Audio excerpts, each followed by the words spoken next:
Salam alaikum wa rahmatullah wa barakatuh les amis, les fidèles, les banks. C'est AM Idrissi.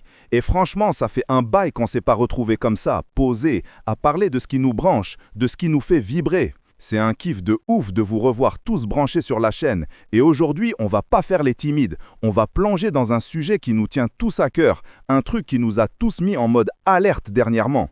On va décortiquer, on va analyser, on va ressentir ensemble cette vibe particulière autour de notre équipe nationale, celle qui nous fait rêver, celle qui nous donne la chair de poule à chaque fois. Et ouais, cette fois-ci, on va se pencher sur nos petits gars, les Fatianes, l'équipe nationale des moins de 17 ans, qui se sont lancés dans l'arène de la Coupe du Monde, là-bas, au Qatar. C'est un truc de fou, l'ambiance, les enjeux, tout ça, ça prend aux tripes, croyez-moi. Et plus précisément, on va parler de leur match contre le Portugal, un gros morceau comme on dit. Le match, il s'est déroulé sur les pelouses d'Aspire au Qatar, un cadre juste magique. Mais on va en parler plus en détail juste après les gars, parce qu'il y a des choses à dire, des trucs à éclaircir. Mais avant de rentrer dans le vif du sujet, de mettre les pieds dans le plat, il y a un truc essentiel, un truc qui vient du cœur, qu'il faut absolument faire parce que c'est la base, c'est le fondement de tout. On va tous ensemble, de tout notre cœur, envoyer des prières et des salutations à notre cher prophète, le bien-aimé Mustapha, notre messager, la Rahman, qui a été envoyé à toute l'humanité. Alors, tous ensemble, on le salue, on le prie, on lui envoie tout notre amour, nos meilleures pensées, parce que c'est lui la lumière, c'est lui l'exemple à suivre, et c'est important de se le rappeler, Wallah. Et tant qu'on y est, avec le cœur ouvert, les mains levées, on va aussi adresser une prière sincère, une doua puissante pour notre frère, notre lion, notre champion, Achraf Hakimi. On lui souhaite un rétablissement express, une guérison rapide, parce que son absence, son bobo, ça nous a tous mis un coup, ça a fait baisser le moral de tout le monde, ça c'est clair et net. Franchement, voir Achraf blessé, ça nous a tous dégoûtés. Le mood est tombé en flèche, le moral a pris une sacrée claque. Un truc de fou, j'avoue, on a eu le cœur serré pour lui. Mais vous me connaissez, même si le cœur est lourd, même si l'émotion est là, le devoir professionnel, la responsabilité, la mana du métier, ça nous oblige à rester focus, à être pro. Du coup, même si c'est dur, on ne va pas s'arrêter sur l'impact direct de sa blessure. On ne va pas en faire des tonnes sur ça, parce qu'il faut avancer, il faut regarder le chemin devant nous. On va continuer à creuser, à fouiller, à chercher les moindres recoins de l'actu pour comprendre toutes les répercussions de cette blessure sur l'entourage de notre équipe nationale. Imaginez les gars, c'est à peine 1 mois et demi, genre 42-43 jours avant le coup d'envoi de la Coupe d'Afrique. Et là, bam, cette nouvelle qui tombe comme un coup près, ça change tout. Alors, on se pose la question cruciale. Achraf Hakimi, comment il va revenir? Est-ce qu'il va revenir à temps? Et surtout, dans quelle forme? Comment va être ce Hakimi-là? Parce qu'il ne faut pas se voiler la face, la blessure d'un joueur de son calibre, ça a un impact direct sur l'ambiance, sur l'esprit du groupe, sur la confiance des autres coéquipiers, c'est évident. Il faut se rappeler les amis, c'est notre leader, c'est le Sabara, le lion des lions, le capitaine, le patron du vestiaire, c'est lui qui donne le là, c'est lui qui montre l'exemple sur le terrain. Son absence, elle a un poids, une signification, une résonance particulière parce que tout le monde connaît le standing, le statut, l'importance de Hakimi au sein de cette équipe nationale. C'est pas juste un joueur parmi d'autres, c'est un pilier, une référence, un mec qui tire tout le monde vers le haut. Et ça, c'est un truc qui ne s'achète pas, c'est inestimable. On va revenir sur tout ça, on va en discuter en profondeur parce que c'est un point capital, un truc qui mérite qu'on s'y attarde, qu'on y mette toute notre énergie, toute notre attention. Parce qu'aujourd'hui, plus que jamais, on est dans une période où il faut se mobiliser, il faut avoir confiance, il faut diffuser l'optimisme, il faut qu'on soit tous branchés sur la même longueur d'onde les gars. Faut pas laisser le champ libre, la porte ouverte à certains qui voudraient en profiter, qui voudraient surfer sur cette blessure, cette épreuve qui fait partie du destin, du qadar d'Allah subhanahu wa ta'ala. Il y en a qui veulent interpréter ça de travers, donner une dimension négative, comme si c'était un mauvais signe, une mauvaise étoile qui plane autour de l'équipe nationale. Ils veulent faire croire que ça va avoir des répercussions désastreuses, que ça va plomber le moral, que ça va tout gâcher, mais nous, on les commet ces oiseaux de malheur. Mais nous, les gars, on est des rocs, on est des montagnes, on est des djbel mayah zekrih, on est invincibles et on sait très bien que la frappe qui nous tue pas, elle rend plus fort. Donc, on va rester solide, on va rester debout, on va rester soudés, une seule et même entité, avec une foi inébranlable, Inch'Allah ar-Rahman ar-Rahim, derrière notre objectif ultime. Notre but, notre rêve immense, c'est de soulever cette Coupe d'Afrique, de la ramener à la maison et de voir, Inch'Allah, notre champion Hakimi brandir ce trophée tant désiré. C'est le rêve de nos légendes passées, des icônes comme le regretté Ahmed Faras, Allah yarhamou, qui le voulait de toutes ses forces, qui a tant espéré voir ça de son vivant. C'est aussi le rêve de Mohamed Timoumi, d'un baba, qui, le jour où il a reçu la coupe sur la scène du théâtre Mohamed V, en marge du tirage au sort, en a rêvé sec. C'est un truc que Lekdja, Regragui, Zaki et tous ceux qui ont un lien profond, un attachement viscéral avec l'équipe nationale, ont toujours souhaité, ont toujours visualisé.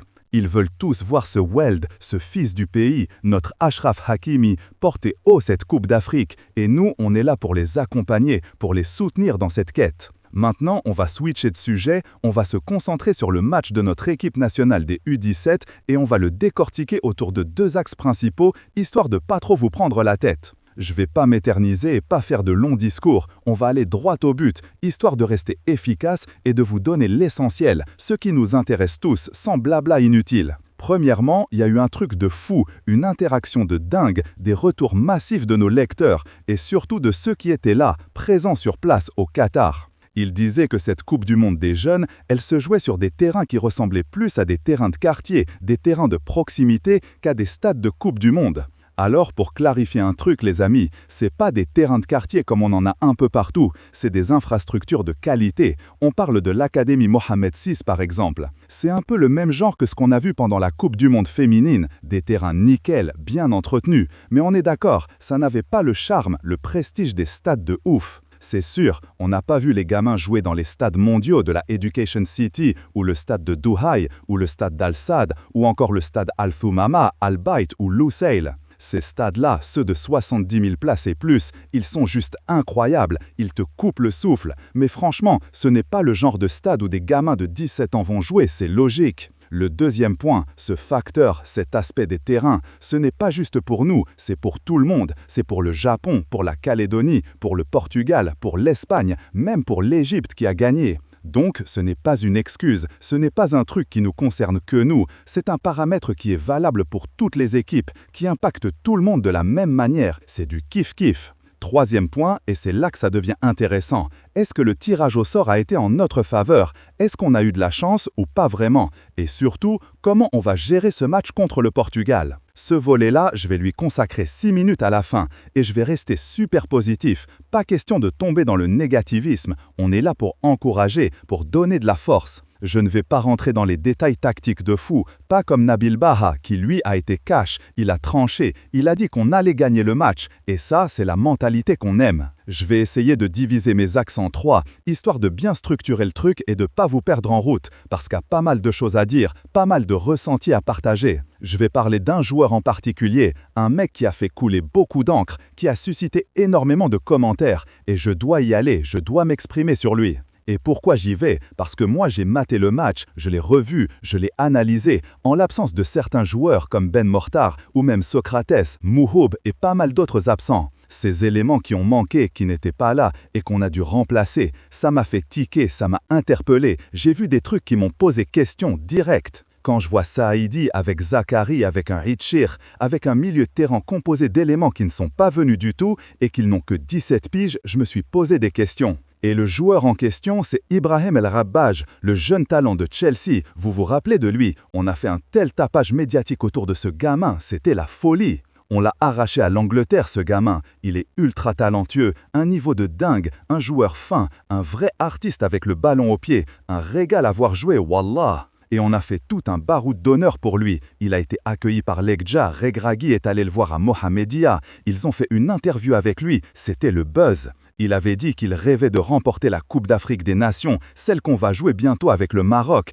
Il était à fond, il était galvanisé, on y croyait tous. Franchement, il a joué quelques matchs avec Baha, là au stade Bachir. Il a senti la pression, c'est vrai, c'est normal pour un gamin de son âge, mais il n'était pas mauvais à ce point-là. C'est pas un joueur qui mérite un 2 sur 10 ou un 3 sur 10, qui devrait être écarté comme ça. Non, il était comme ses frères, comme les autres. Il s'est battu, il a essayé de faire de son mieux. Je me souviens même d'un match où Nabil Baha s'était énervé contre le public parce qu'il sifflait son fils Ziad. C'était un match chaud et après, il est venu s'excuser. Donc, El Rabbaj n'est pas si mauvais au point de le laisser de côté, de l'écarter comme ça. Il a du potentiel, il a du talent et il mérite qu'on lui donne sa chance, vraiment. Quand je vois Ozan qui n'est pas venu, ce Zakari qui n'était pas là, Saïdi qui a fait des catastrophes sur le terrain, Baha, Lahoud, ou même les joueurs comme Daoudi ou Phil Ali en attaque, ce n'est pas le top. C'est pas des talents qui te font dire waouh, qui justifient qu'on se prive d'un joueur comme Rabbaj, surtout quand on sait le talent qu'on a fait 2 tours pour le chercher.